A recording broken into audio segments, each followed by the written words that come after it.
Halo Sobat Bijaksana, kita berjumpa lagi di dalam perkuliahan kita, tetapi kita sekarang ambil tempat di alam dan tema kita adalah hati nurani.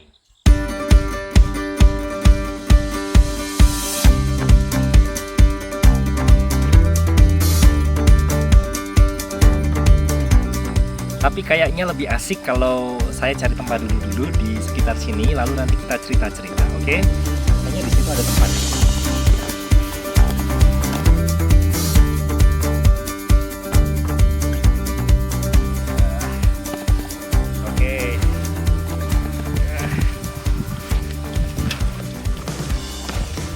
Saya haus karena udah jalan beberapa jam.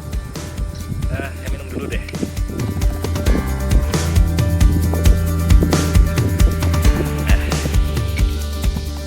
Mungkin ada yang masih ingat dulu ketika kecil, kapan pertama kali kalian membantah orang tua kalian, bapak ibu atau papa mama. Biasanya kalau anak kecil itu kan awalnya nurut sama orang tua. Ayo tidur siang, nurut. Ayo makan sayur, nurut. Tapi ada satu titik di mana kita itu bisa ngeyel atau membantah orang tua. Ketika anak kecil itu dia bisa membantah orang tua, bisa dikatakan disitulah dia menyadari ada kemampuan di dalam dirinya untuk membedakan antara yang baik dan yang buruk. Semacam ada percikan kesadaran moral yang tumbuh di dalam dirinya. Secara filosofis, kita bisa mempergunakan teori Kohlberg untuk memahami pengalaman ini. Pengalaman seorang anak yang tumbuh sampai akhirnya dia mengalami kesadaran moral tertentu. Artinya pengalaman dia disuruh oleh orang tuanya. Dan dia memahami itu sebagai kewajiban. Kewajiban harus melaksanakan ini dan melaksanakan itu. Dan dia hanya patuh pada otoritas, yaitu orang tuanya. Tetapi ketika dia menjadi semakin dewasa, remaja dan seterusnya, maka ada kesadaran yang muncul di dalam dirinya. Nah, disinilah kita kemudian menyadari ada kesadaran moral di dalam diri kita. Kayaknya lebih asik nih kalau kita bicara mengenai hati nurani sambil jalan-jalan, lihat pemandangan, mumpung langitnya cukup terang dan cerah. So, yuk ikut.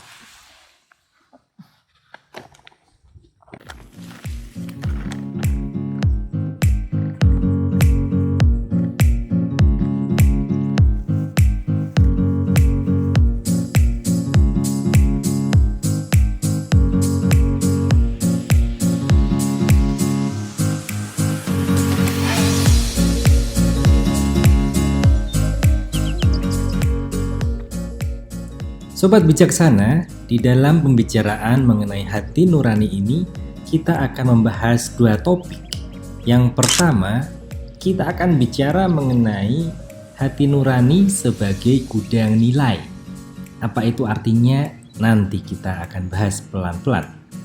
Lalu topik yang kedua yang akan kita bicarakan adalah bagaimana hati nurani itu kita lihat sebagai kemampuan untuk memilih di antara pilihan-pilihan moral. Kita lihat yang pertama, hati nurani kita lihat sebagai gudang penyimpanan nilai. Nah, bayangkan kalau kita melihat gudang, berarti di dalamnya terdapat barang-barang yang disimpan. Nah, yang namanya gudang itu ada yang teratur, barang-barangnya di sana ditata secara rapi, tetapi juga ada gudang yang awut-awutan. Semuanya dimasukkan ke sana tanpa ditata, sehingga ketika orang masuk ke sana, dia juga kebingungan mana barang yang mau dicarinya. Susah ketemu. Ada seorang penulis yang bernama Vincent Rush. Dia menyebut hati nurani itu sebagai gudang penyimpanan nilai, atau di dalam bahasa Inggris disebut warehouse of value. Dibayangkan bahwa hati nurani itu adalah tempat di mana kita menyimpan pemahaman, kesadaran, lalu kemudian kepekaan moral kita yang harus kita terapkan untuk seluruh hidup kita. Mengapa disebut gudang? Nah, kalau kita bayangkan juga, Gudang itu pasti sebuah tempat yang awalnya kosong, kemudian lama-lama penuh karena diisi terus-menerus dengan barang. Nah, itu juga yang menjadi pengalaman kita dalam kaitannya dengan kesadaran-kesadaran moral. Tadi di awal saya sudah bicara mengenai pengalaman bagaimana seorang anak itu mengembangkan kesadaran moralnya. Kenapa demikian? Apakah seorang anak itu awalnya memang seperti sebuah kertas yang kosong dan kemudian dalam perjalanan waktu dia ditulis pelan-pelan entah oleh orang tuanya, diberi pengajaran-pengajaran, atau bagaimana? Apakah memang bayi-bayi yang dilahirkan itu sudah mempunyai kemampuan moral atau belum? Ada penelitian yang menarik yang dilakukan oleh salah sebuah kampus di Amerika yang videonya kita bisa tonton berikut ini.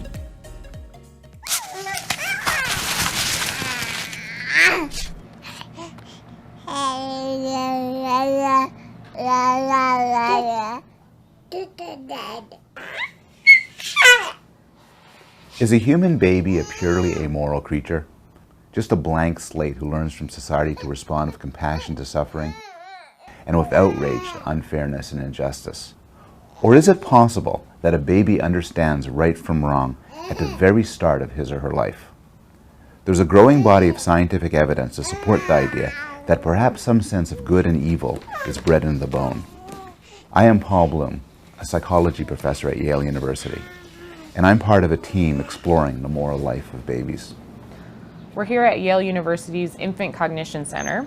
This center researches what infants know about their physical worlds and their social worlds and has been doing so for about the last 10 years. So my work here as a graduate student is what infants understand about people as good people and bad people. Whether a young infant, before they're being taught about these kinds of concepts, could make distinctions like these. All right, so we'll have you sit right here with her and then just scoot her all the way up to the front of the table there. We run puppet shows in the lab. I need to do something fun now, okay? They are either hand puppets or little wooden shapes in which one character plays the role of the good guy and another character plays the role of the bad guy. Up goes the curtain.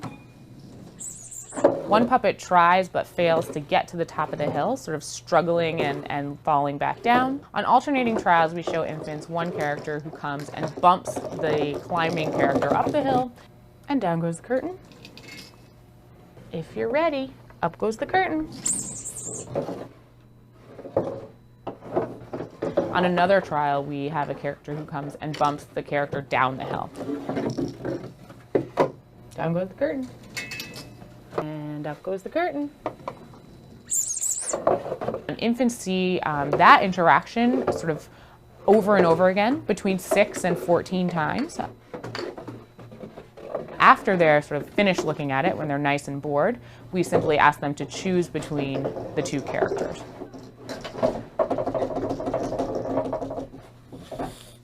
All right, great. So we are all done with that part. We're just gonna have her choose between the puppets now.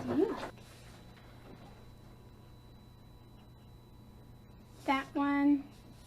All right, good job. That was the helpful guy, wasn't it? Astonishingly, really, we are finding that upwards of 80% of babies are choosing the character who was helpful over the character who was unhelpful. Okay, Ellie. All right, gorgeous. Give Can it we up. have that ducky? Thank you.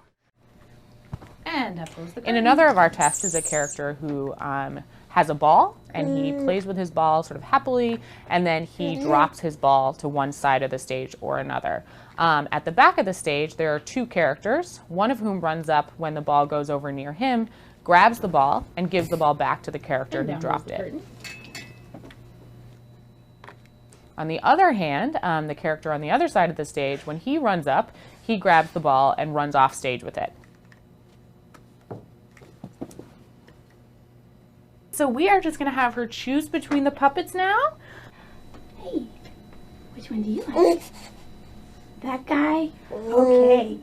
All right, that was the nice guy. I heard about the concept and I thought it was a really neat idea. We just like to participate in baby science. The girls really enjoy it. It's a lot of fun. To improve our chances of becoming better parents. In another scenario, we show infants a character who tries but fails to open a box. Okay, gorgeous one. Up goes the curtain. One character comes and helps him open the box after he struggles. And down goes the curtain. Up goes the curtain. Another character comes and jumps down on top of the box, preventing him from doing so. Okay, great. Now we're just gonna have her choose between the puppets. Which one do you like? That one? So parents often ask us what it might mean that their baby seems to tell the difference between a nice guy and a mean guy. That's the only question I would really have is, how did my baby do? And one of the things I think it means is that we spend a lot of time worrying about teaching children the difference between good guys and bad guys in the world, good things and bad things. But that in fact, these things might be something that infants just come to the world with. 50 years ago, we didn't understand a lot of what we understand now, what we take for granted.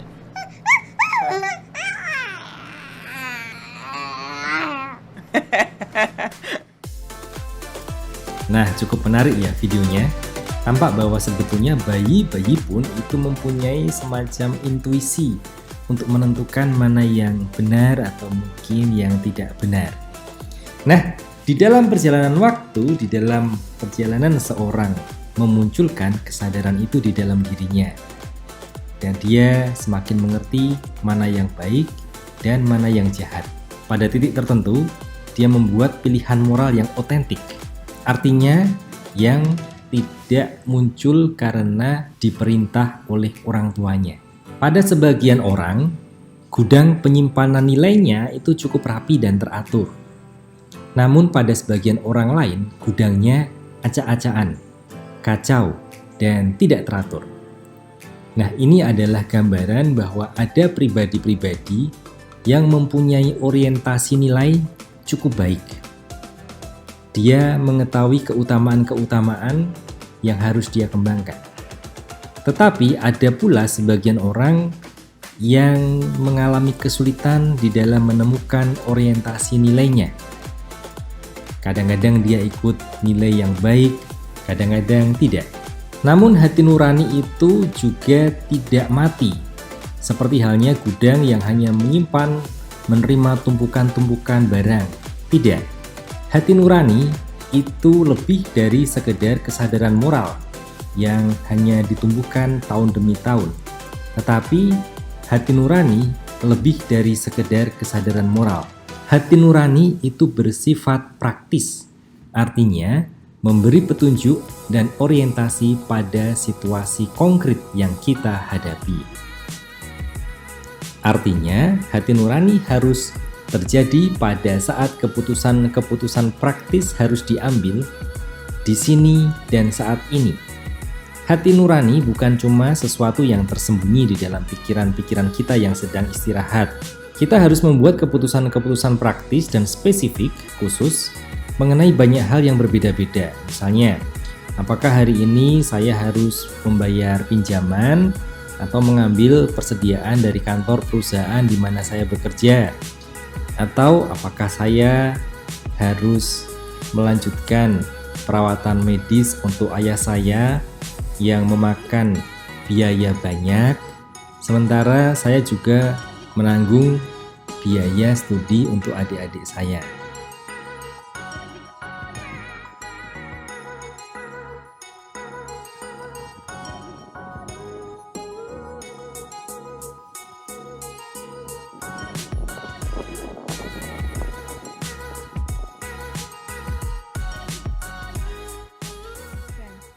Oke, topik selanjutnya adalah ini. Kita sambil jalan lagi yuk.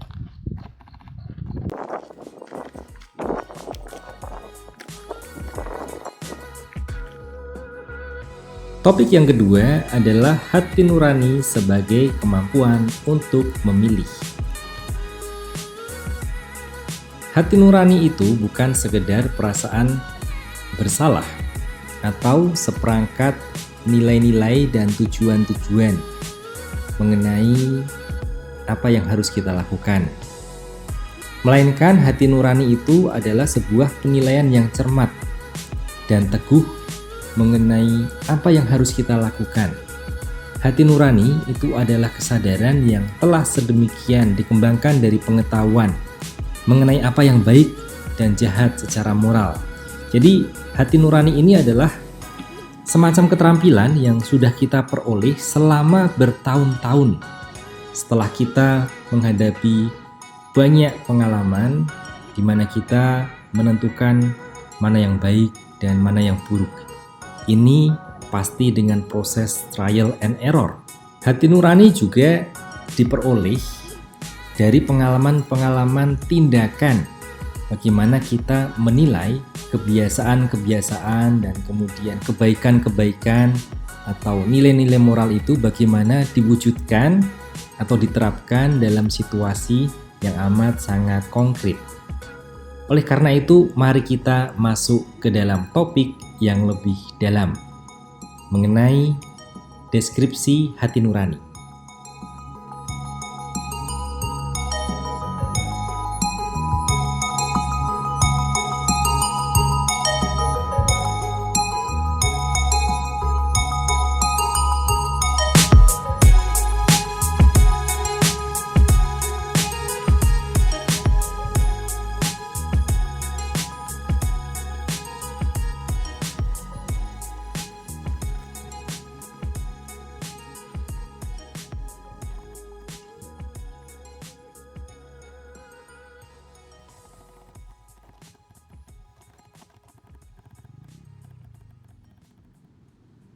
Bisa dikatakan bahwa hati nurani itu mencakup proses-proses sebagai berikut.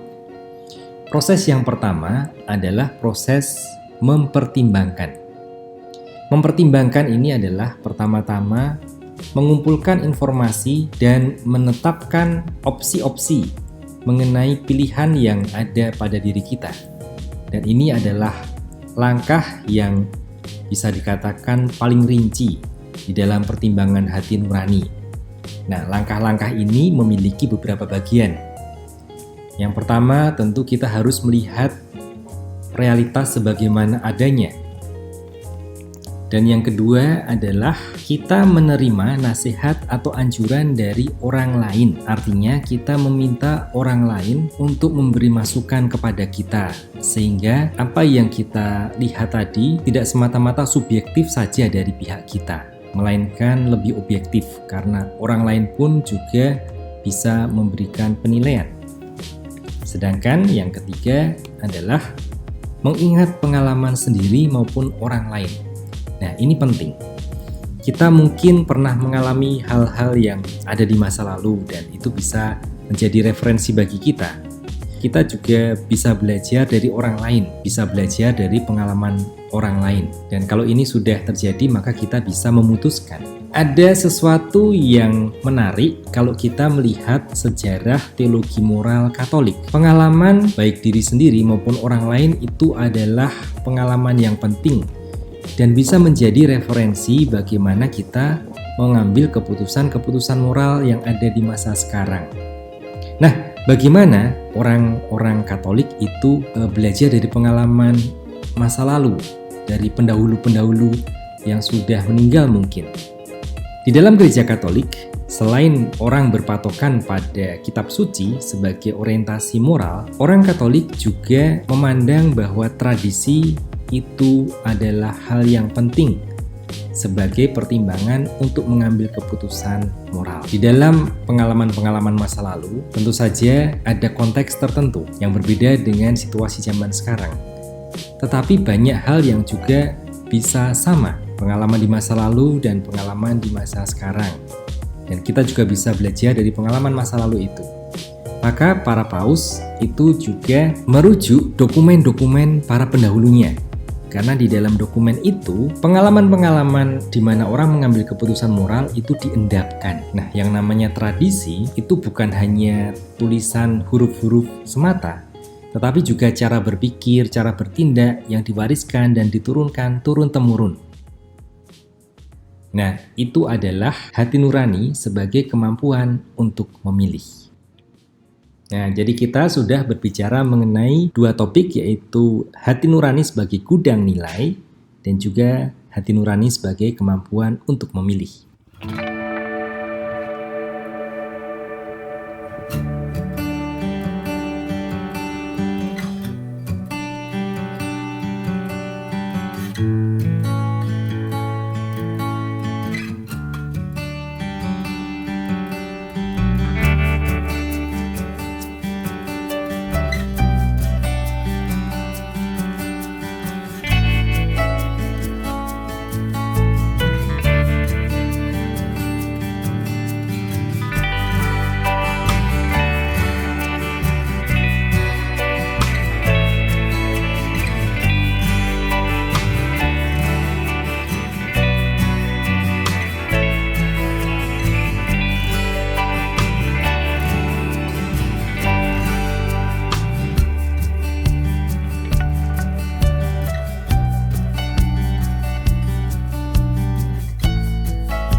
Ya, akhirnya kita sampai di tempat saya tadi memulai bukan pendakian tetapi jalan-jalan saya.